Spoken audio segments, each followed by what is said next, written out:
வணக்கம். நம்ம சேனலுக்கு தொடர்ந்து ஆதரவளித்துக் கொண்டிருக்கும் நல்ல உள்ளங்களுக்கு நன்றி. டெல்லியில் ஆம் ஆத்மிக்கு அதிர்ச்சி தந்திருக்கிறது பிஜேபி. கைலாஷ் கெலாட் டிரான்ஸ்போர்ட் அமைச்சர் இப்போ ரிசைன் பண்ணியிருக்காரு, ஆம் ஆத்மியிலேருந்து விலகியிருக்கார். அதற்கு அவர் சொன்ன காரணம் இன்றைக்கி ஆம் ஆத்மியை அசைத்து பார்க்கக்கூடிய அளவில் இருக்குது. ஒரு பக்கம் வளர்ச்சி திட்டங்கள் நாங்கள் பெருசாக பண்ணிட்டோம் அப்படின்னு ஆம் ஆத்மி சொல்லிகிட்டு இருக்கும்போது, ஆம் ஆத்மியில் இருக்கக்கூடிய ஒரு அமைச்சரே, அதுவும் குறிப்பாக பார்த்திங்கன்னா முக்கியமான அமைச்சர், அவருடைய அடிப்படை உறுப்பினர் பதவியெல்லாம் ரிசைன் பண்ணிட்டு போகிறாரு. இது மட்டும் இல்லை, இது தொடக்கம்தான். மேலும் ஒரு 5 எம்எல்ஏக்கள் வரப்போகிறாங்க. எலெக்ஷன் அப்போ பார்த்திங்கன்னா 20 எம்எல்ஏக்கள் வரப்போகிறாங்க. இப்படியான தகவல்கள் வரும்போது நம்பாமல் இருக்க முடியல. ஏன்னா பிஜேபி இதை பண்ணும். நாங்கள் கொள்கைக்கான கட்சி, ஊழலுக்கு எதிரான கட்சி அப்படின்னு ஒன்று கூடியவர்கள், அவர்களிடமே பிரச்சனை ஏற்படுத்த முடியும் அப்படிங்கிறது தான் பிஜேபியுடைய பெரிய சாமர்த்தியம். தொடர்ந்து நம்ம மற்ற ஊழல் கட்சிகள் இதெல்லாம் விட மோசம் மதவாதம் அப்படிங்கிறது ஏன் பிஜேபியை இந்தியாவிலிருந்து அகற்றப்பட வேண்டிய கட்சி, அது வரக்கூடாது அப்படின்னு ஏன் சொல்கிறோம்னா, இவர்கள் பிஜேபி அப்படிங்கிற ஒரு கட்சி அவங்களுக்கு எதுவுமே, அதாவது என்னென்னா நியாயம் தர்மம், எதுக்கு ஓரளவுக்கு அது நியாய தர்மம் சில கட்சி பார்க்கும். இது நியாய தர்மமே இல்லாத ஒரு கட்சி. அடுத்தவங்க கட்சியில் இருக்கக்கூடிய ஆட்களை தூக்கி தான் நிற்க வச்சு அவங்கள ஜெயிக்க வைக்கிறது, அடுத்தவங்க கட்சியிலேருந்து ஆளை தூக்கி அவங்களுக்கு இடி சிபிஐ உள்ளிட்ட அமைப்புகளை காட்டி பயமுறுத்தி அவங்கள தம் பக்கம் இருக்கிறது. ஒன்றும் வேணாம். ஏற்கனவே மணிஷ் சிசோடியா 1.5 வருஷம் இருந்துட்டாருங்க. சஞ்சய் சிங் ஒரு வருஷம் இருந்துட்டார். கெஜ்ரிவால் உங்களுக்கு கதை தெரியும். நீங்கள் உள்ளே போகிறீங்களா, எங்கள் கட்சியை உடைக்கிறீங்களா, முடிஞ்சு போச்சு கதை. கட்சியை உடைக்கலாம், சிறைக்கு போவீங்க. ஏங்க நீங்கள் தான் சொல்லுவீங்க கேஸ் நிற்காதுன்னு அவர் கேட்க முடியாது. கேஸ் நிற்காது, பரவாயில்ல, கேஸ் நிற்காதுனாலும் 1 வருஷம் உள்ளே வச்சுருவோம்ல. நீ எலெக்ஷன்லேயே நிற்க முடியாது. டெல்லி எலெக்ஷன் அடுத்த வருஷம் வருதுப்பா, நீ எலெக்ஷன்லேயே நிற்க முடியாதுப்பா. நீ ஜெயிலுக்கு போயிட்டு அவங்க கட்சி உனக்கு சீட் கொடுக்குமா? அப்போ ஒழுங்காக கட்சியை விட ரைட்டுங்க, உடைச்சிருவோம். வேறு என்ன பண்ணுறது? கெஜ்ரிவாலை முதலமைச்சர் ஆக்கணும் தான் நோக்கம் அவருக்கு. எல்லாமே அதாவது என்னங்க, பணம் பாதாளம் வரைக்கும் பாயும், அதிகாரம் அதை விட போதையானது. அதுக்கெல்லாம் இது உதாரணம். ஏற்கனவே ஒரு அமைச்சர் வெளியில் வந்திருக்கார், தெரியும் உங்களுக்கு. அதையும் தாண்டி அங்கே இருக்கக்கூடிய உள்துறை அமைச்சர் ரொம்ப நாளாக சைலண்டில் இருக்கார். ஆனால் என்ன இப்போ சிக்கல் வருது, ஆம் ஆத்மி ஒரு பக்கம் நாங்கள் கெஜ்ரிவால் வெளியில் வந்துட்டார், ஆதிஷி மேலே வந்திருக்காங்க. நீங்கள் என்ன தான் சொன்னாலும் ஆதிஷி அவர்கள் கெஜ்ரிவாலுக்காக ஒரு பக்கத்தில் ஒரு சேர் போட்டு வச்சுருக்காங்கல்ல, அதெல்லாம் மக்கள் ரசிக்க மாட்டாங்க. என்ன இருந்தாலும் அதிகாரம் ஒரு பெரிய பிரச்சனை வருங்க. அது 2020 கெஜ்ரிவாலுக்காக நான் அந்த இருக்கையை வச்சுருக்கேன் அப்படின்னா, கெஜ்ரிவால் இன்னும் குற்றமற்றவர் அப்படின்னு நிரூபிக்கலை. அப்போ அடுத்த தேர்தல் அவர் நின்னால் மட்டும் எப்படி சிஎம் ஆகிட முடியும்? எப்போ அவர் சிஎம் ஆகிறன்னு தெரியாதே. இந்த கேஸ் எவ்வளோ இழுப்பாங்க பிஜேபின்னு உங்களுக்கு தெரியும். அப்போ அடுத்த வருஷமும் ஆதிஷியை வச்சு தான் நீங்கள் ஓட்டு கேட்க முடியும். அப்போ கெஜ்ரிவாலா ஆதிஷியா, யாரை வைத்து நீங்கள் ஓட்டு கேட்க போகிறீங்க? வரக்கூடிய ஆம் ஆத்மி தேர்தலில் யாரை வச்சு பிரச்சாரம் பண்ண போகிறீங்க? அது ஒரு பெரிய விஷயம். அப்போ இன்னும் குறிப்பிடத்தக்க விஷயம் இங்கே ஆம் ஆத்மியில் இருக்கக்கூடிய ஓட்டைகள். ஏன்னா கெஜ்ரிவால் அவர்கள் இருக்கும்போது அமைதியாக இருந்த யாருமே இப்போ ஆதிஷி இருக்கும்போது அமைதியாக இருப்பாங்களா? இப்போ கைலாஷ் கெலாட் என்ன சொல்கிறாரு, கங்கை நதியை சுத்தம் பண்ணும் அப்படிங்கிறது எங்களுடைய நாங்கள் அளித்த வாக்குறுதி, ஆனால் இது வரைக்கும் நிறைவேற்றலை. அதாவது என்ன சொல்கிறாருன்னா, அப்புறம் தொடர்ந்து சொல்கிறாரு, எப்பயுமே சென்ட்ரலோட மோதிக்கிட்டே இருக்கும்னு. ஏங்க கிட்டத்தட்ட 10 வருஷமாக அவர் மோதிட்டு இருக்கார். அப்போல்லாம் தெரியாதா கைலாஷ் கெலாட்டுக்கு? இப்போ தான் சென்ட்ரலோட மோதுறது தெரியுதா? அது என்ன எலெக்ஷன் வரும்போது மட்டும் இந்த மாதிரி வார்த்தை?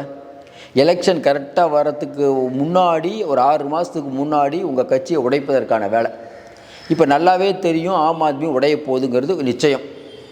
அடிக்க ஆரம்பிச்சிட்டாங்க. இது எப்போனாலும் உடையலாம்.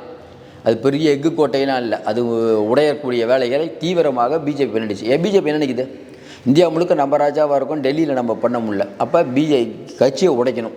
கட்சியில் இருக்கக்கூடிய முக்கியமான தலைவர்கள்லாம் வெளியில் பாருங்கள், இது சரியில்லை அது சரியில்லை அவங்க சொன்னால் இன்னும் இம்பேக்ட் அதிகம்.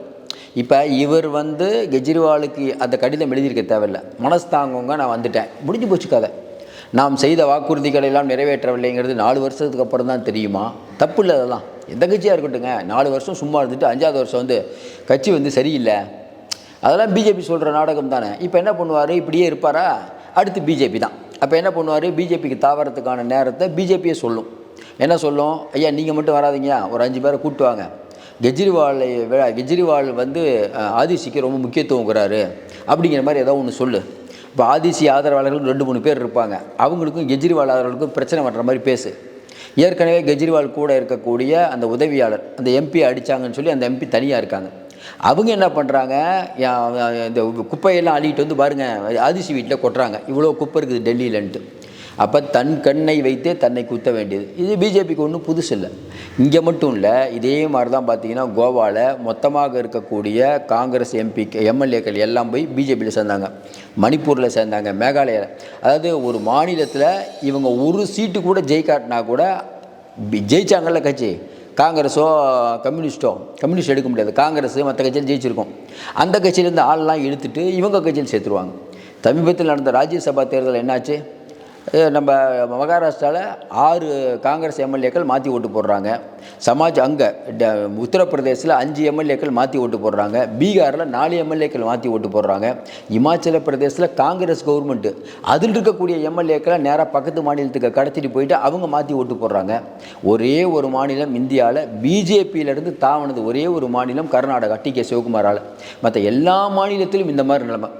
அதுவும் குறிப்பாக ஆட்சி அதிகாரத்தில் இருக்கக்கூடிய இமாச்சல பிரதேசத்தில் தூக்குறாங்க பாருங்கள். அதான் இவங்களுக்கு என்ன கோவம்னாங்க, ஒரு 4 நாளைக்கு முன்னாடி நடந்த மேயர் தேர்தலில் பிஜேபி கண்டிப்பாக ஜெயிக்கணும்னு எதிர்பார்த்தது. இவரெல்லாம் உள்ளடி வேலை பார்த்துருக்காரு. இப்போ தானே தெரியுது. இப்போ கைலாஷ் கெலாட் உள்ளடி வேலை பார்த்துருக்காரு. நீங்கள் மாற்றி ஓட்டு போடுங்க. நம்ம சொன்னோம்ல, ஒரு கிட்டத்தட்ட 16 வாக்குகள் ஆம் ஆத்மி வாக்குகள் பிஜேபிக்கு போயிடுச்சு. எப்படி அதை கண்டுபிடிக்கிறதுக்குள்ளே இவர் தான் பண்ணாலும் கண்டுபிடிக்கிறதுக்குள்ளே இவரே ரிசைன் பண்ணிடுறது. நீங்கள் கண்டுபிடிச்சதுக்கப்புறம் ஏங்க இந்த மாதிரிலாம் பண்ணீங்கன்னு குழுலாம் போடுறதுக்கு முன்னாடியே நான் சூப்பராக தான் இருந்தேன். இப்போ ஆம் ஆத்மியில் கெஜ்ரிவால் சொல்கிறது எப்படி எடுபடும்? ஏங்க அவர் தான் எம்எல்ஏ அந்த உள்ளே இருக்கக்கூடிய எம்எல்ஏக்களை மாற்றி ஓட்டு போட வச்சுருக்காரு. அப்போ நீங்கள் நடவடிக்கை எடுத்துருக்கணும். கெஜ்ரிவால் ஏன் நடவடிக்கை எடுக்கலை? இப்போ அவரே வெளியில் போனதுக்கப்புறம் இந்த மாதிரி குற்றச்சாட்டை சொல்லலாமா அப்படிங்கிற மாதிரிலாம் கேட்பாங்க. அதில் இந்த விஷயத்தை பொறுத்த வரைக்கும் நாங்கள் கொள்கைக்காக வாழ்கிறோம், எங்களுக்கு கொள்கை தான் பெருசு அப்படின்னு சொல்லக்கூடிய கட்சிகளில் கூட சுயநலவாதிகள் நிறைய பேர் இருப்பாங்க. முழுக்க ஒன்று தான். இன்றைக்கி பணநாயகமாகிடுச்சு அதிகார போதை. இதுக்கு எந்த கட்சியும் விதிவிலக்கில்லை.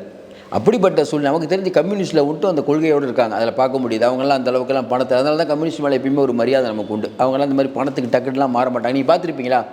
ஆனால் என்ன கால கொடுமை என்னென்னா, கம்யூனிஸ்ட் இந்தியாவில் பெருசாக வளராது. அவங்க எங்கெங்கே இருக்காங்களோ அங்கெல்லாம் கொஞ்சம் கம்மியாகிட்டு வருவாங்க. ஆனால் மக்கள் போராட்டத்தில் நடையாளத்தில் அவங்க தான் கலந்துக்குவாங்க. ஆனால் பார்த்திங்கன்னா அவர்களுக்கு அந்த மாதிரியான ஒரு நிலைமை வரும். அது நமக்கு புரியல. ஏன் மக்கள் மன்றத்தில் அவங்க பெருசாக ஈடுபடாமல் போகிறாங்கங்கிறது ரொம்ப வருத்தமாக இருக்குது. இவர்களெல்லாம் ஈடுபடுறாங்க, ஆம் ஆத்மியை நம்புகிறாங்க, ஏன் கம்யூனிஸ்ட் நம்ப மாட்டுறாங்க? மேற்கு வங்காளத்தில் கம்யூனிஸ்ட் எவ்வளோ கோல் வச்சுட்டு இருந்தது. அங்கே பார்த்தீங்கன்னா இப்போ இவங்க வந்துட்டாங்க, மம்தா பானர்ஜி.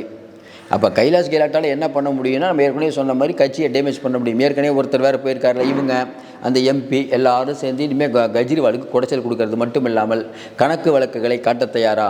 கெஜ்ரிவால் நம்ம இதில் அது பேர் என்னது, இந்த படத்தில் பணப்பரிமாற்றம் அதில் சம்மந்தப்பட்டிருக்கிறதா எனக்கு செய்தி வருது.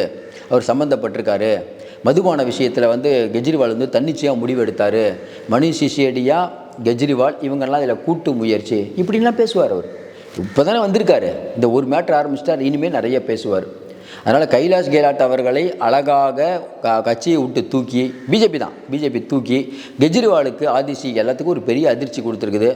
எப்பயுமே அடிமேல் அடி அப்படிங்கும்போது ஒரு வருஷம்தான் இருக்கும்போது கெஜ்ரிவால் இதை எப்படி எதிர்கொள்ள போகிறாரு தெரில. சொந்த கண்ணை வைத்தே குத்துகிறார்கள். கெஜ்ரிவால் அவர்களுக்கு ஒரு விஷயந்தான், நம்ம காங்கிரஸோட பெரிய ஆளாகணும். ஏன்னா 370 சட்டப்பிரிவை அங்கீகரித்தவர் கெஜ்ரிவால் தான். இதெல்லாம் அவருக்கு தேவை. 370 சட்டப்பிரிவை சில பல காரணங்களுக்காக நான் ஏற்றுக்கொள்கிறேன்லாம் சொன்னார் அவர், சில கண்டிஷனோட.